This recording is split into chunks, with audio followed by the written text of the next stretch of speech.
Welcome to stock 24 তোমাদের সকলকে স্বাগত জানাই। আজকে মেনলি যে ভিডিওটা আমি নিয়ে এসেছি সেটা হচ্ছে যে নিফটির ট্রেন্ড নিয়ে অ্যানালিসিস করবো বলে। তার কারণ হচ্ছে যে আমরা দেখেছি যে এই যে গত দিন মানে এই যে গ্যাপটা তৈরি হয়েছিল, এই গ্যাপটা কেন তৈরি হয়েছিল?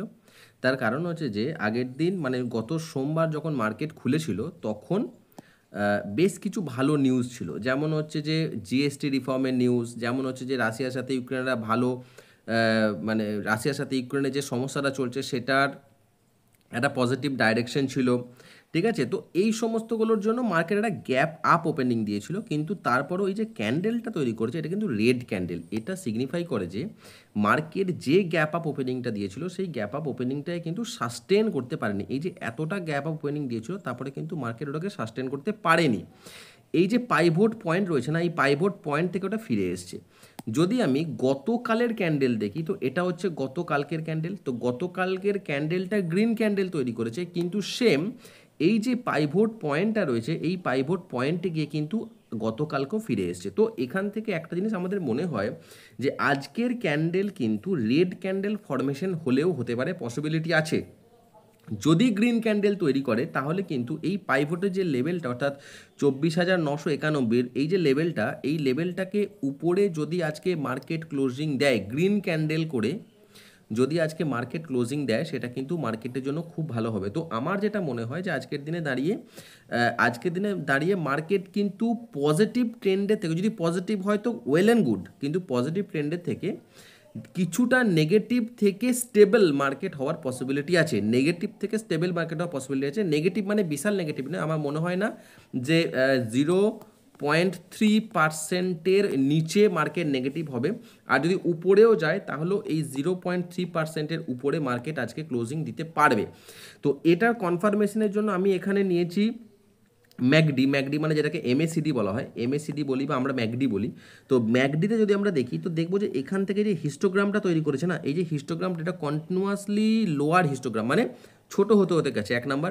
দু নাম্বার ফেড হিস্টোগ্রাম তৈরি করছে। ফেড হিস্টোগ্রামের মানে হলো যে এরা যে ট্রেন্ড রয়েছে সেই ট্রেন্ডটা উইক হচ্ছে। ঠিক আছে, তো আবার উল্টো দিকে যদি আমরা এটাও দেখি যে হিস্টোগ্রামে এই যে জায়গাটা, এই যে এক্স্যাক্টলি এই জায়গাটা আমি দেখিয়ে দিচ্ছি, এই জায়গাটায় কিন্তু একটা ক্রস ওভারের মতো সিচুয়েশন তৈরি হচ্ছে। মানে যেখানে এমএসিডি বা ম্যাকডিকে ক্রস ওভার দিচ্ছে কে না, মানে এমএসিডি যে লাইনটা, এমএসিডি লাইনটা মুভিং অ্যাভারেজকে ক্রস ওভার দিচ্ছে। ঠিক আছে, তো এটা ইন্ডিকেট করে যে একটা বাইং জোন তৈরি হতে পারে, কিন্তু নিফটিতে বাইং জোন এখনও পর্যন্ত তৈরি হয়নি। এখনও পর্যন্ত সেই সম্ভাবনা কিন্তু এখনও পর্যন্ত আমি দেখতে পাচ্ছি না। নিফটি কিন্তু যে ডাউন ট্রেন্ডে ছিল এতদিন পর্যন্ত সেই ডাউন ট্রেন্ড কিন্তু কিছুটা হলেও কন্টিনিউয়েশন আছে। এটাকে উপরের দিকে যাবে তখনই যখন আমরা এইটাকে ব্রেকআউট দিয়ে দেখবো, এর উপরে যখন একটা কোনো ক্যান্ডেলে ক্লোজিং পাবো তখন আমরা বলতে পারি যে এর ট্রেন্ডটা রিভার্সালের দিকে গেছে। এটাকে কনফার্ম করার জন্য আমাদের উইকলি ক্যান্ডেলে যাই, তো উইকলি ক্যান্ডেলও আমরা সেম জিনিস দেখবো। যে উইকলি ক্যান্ডেল যদি ম্যাকডি দেখি তাহলেও দেখবো যে এই যে দুটো রেড হিস্টোগ্রাম তৈরি করার পর যে হিস্টোগ্রামটা তৈরি করেছে সেটা ফেড হিস্টোগ্রাম, মানে সেটা অতটা ডিপ না। তার মানে এখান থেকে বোঝা যাচ্ছে যে ট্রেড একটা রিভার্সাল হতে যাচ্ছে, মানে ট্রেন্ড রিভার্সাল হচ্ছে। মানে এই যে ডাউন ট্রেন্ড ছিল, এই যে একটা ভয়ঙ্কর ডাউন ট্রেন্ড যেটা চলছিল এখান থেকে, সেটা রিভার্স হয়ে আপ ট্রেন্ডের দিকে যেতে যাচ্ছে। এখানে এই যে 25,649 যে লেভেলটা রয়েছে, অর্থাৎ এটা কিন্তু অল টাইম হাই, যেখান থেকে মার্কেট নিচের দিকে এসেছিল। আমি আগে একটা ভিডিও করে বলেছিলাম যে এই যে এর পরে যে আপ ট্রেন্ডটা শুরু হবে সেই আপ ট্রেন্ডটা কিন্তু অল টাইম হাইকে ব্রেক করবে, অল টাইম হাই কিন্তু ব্রেক করবে। তার আগে একটা কথা বলে রাখি, এই যে লেভেলটা আমরা দেখতে পাচ্ছি না, এটাও কিন্তু একটা ক্রুশিয়াল লেভেল। আমার মনে হয় এই লেভেলে এসে একটা ছোট্ট রিট্রেসমেন্ট নেবে, তারপরে মার্কেট যে আপ ট্রেন্ডটা দেবে সেটা অল টাইম হাইকে ব্রেক করবে। তো এখন মার্কেটের যে সিচুয়েশনটা চলছে, যেখানে মার্কেট এখনও নেগেটিভ একটা সেন্টিমেন্ট বিয়ার করছে, তার প্রধান কারণ আমার যেটা মনে হয় সেটা হচ্ছে যে এফআইআই যে সেলিং প্রেশারটা এখনও দিচ্ছে না, সেই সেলিং প্রেশারটাকে ডিআইআই যথেষ্ট পরিমাণে কিনছে, তারপরেও কিন্তু এফআইআই সেলিং প্রেশারটাকে মিট করতে পারছে না। কিন্তু এখানে একটা ভালো দিক আছে, সেটা হচ্ছে যে এফআইআই কিন্তু আমরা দেখতে পাচ্ছি যে ক্যাশ মার্কেটে এফআইআই যদিও সেল করছে, কিন্তু আমি আগের দিনে যেটা দেখছিলাম যেখানে কিন্তু স্টকের ফিউচারে কিন্তু এফআইআই বাই করেছে এবং এটা কিন্তু আমি দেখছি 2-3 দিন ধরে।